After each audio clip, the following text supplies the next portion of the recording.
My Fruity Pebbles treats recipe is easy and delicious. Although the cereal already has a lot of color and flavor, using a bag of multicolored fruit flavored marshmallows is going to take these crispy treats to the next level. If you're looking for a no-bake cookie recipe that's going to take you down memory lane back to your childhood, this recipe is for you. As you can see, it's really simple. It doesn't have a lot of ingredients. All you'll need is one 11-ounce box of Fruity Pebbles cereal. As I measure it, that is 6 cups. You will need one 10-ounce bag of marshmallows. You can use plain white marshmallows if you want, but I am using flavored colored marshmallows.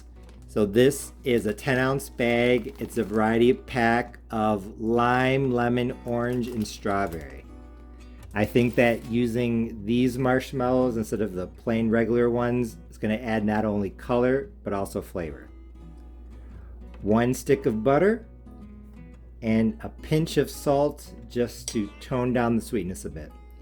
My 8x8 casserole dish is already buttered very generously.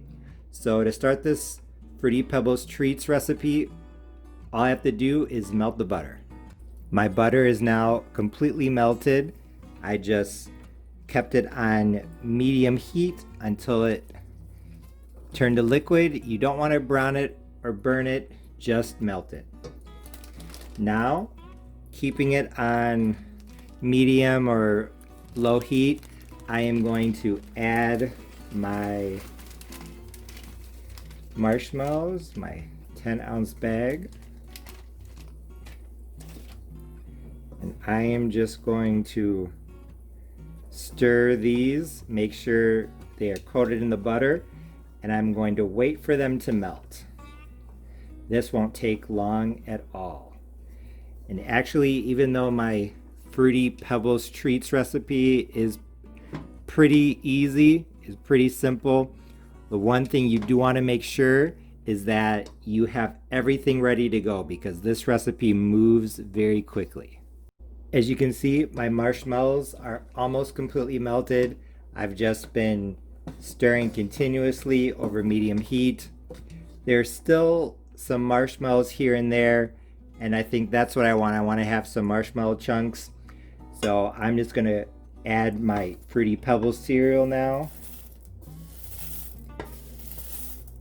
Add it in.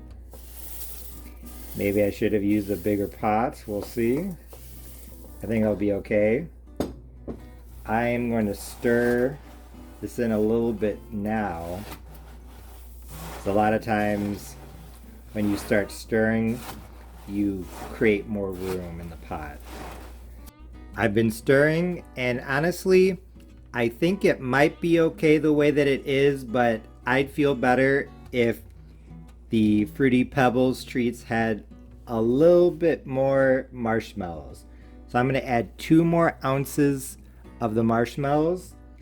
I just think this is going to help them hold their shape a little bit more, and it's also going to add some color. So I'm going to stir these in, then I'll bring you back. Off camera, I added another 2 ounces of marshmallows for a total of 14 ounces of mini marshmallows. Honestly, I'm not totally surprised because when I've made other Rice Krispie treats recipes here on my channel, I needed to add more marshmallows than other people here on YouTube. So just keep that in mind. I would just buy 2 10-ounce bags or a 14-ounce bag to be safe. Now, I'm simply going to put the Rice Krispies, or the Fruity Pebbles, what will soon be the Fruity Pebbles treats, into my 8x8 casserole dish. I'm going to smooth it down off camera, and I'm going to scrape it off camera, scrape the pot off camera so I don't annoy you. And I'm going to pack it down, and I'll bring you back. While the Fruity Pebbles treats are still warm, this is when you can form them in the casserole dish. These are really sticky, so just take some spray. I'm using canola oil. You could put butter on your hands and just press them down so that they are even. They are a bit warm. If the Rice Krispie treats, the Fruity Pebbles treats are too hot for you, then I would get a piece of wax paper or parchment paper, put it on top of the treats, and then push down on that. And of course, remember to spray the parchment paper or wax paper. There, these do not have to be perfect. This is a rustic homemade recipe. I tasted these and they taste amazing. I think adding some extra marshmallow probably helped these. So these are almost set. Like I said, this recipe moves really quickly, so you have to have everything ready. I'm gonna be honest, I actually think that crispy treats taste better warm. And I mean, they'll cut fine in maybe 15 minutes and they'll hold their shape for the most part. If you really want them to hold their shape, then wait until they're fully cooled. But like I said, in my opinion, there's nothing like a crispy treat that's still kind of warm. So I'm gonna maybe sacrifice a bit of form for flavor, but it's okay. As you can see, these treats were extremely colorful. I was extremely curious to see how these turned out, so I only waited about 10 or 15 minutes. And when I cut into them, there was no doubt that my Fruity Pebbles treats recipe was a great success because they were absolutely delicious. Although Fruity Pebbles cereal is great on its own, when combined with the variety pack of fruit flavored marshmallows, these treats were absolutely unforgettable. I know that sometimes combining a lot of things together doesn't work out, but combining the orange, lime, lemon, and strawberry flavors of the marshmallows along with the flavors from the Cocoa Pebbles cereal just worked in this recipe. Along with the nice butter flavor in the background, these were incredibly delicious. And as I cut the first treat, you'll see that after 10 or 15 minutes, it holds its shape, but not perfectly. And in my opinion, this is when marshmallow treats are at their best.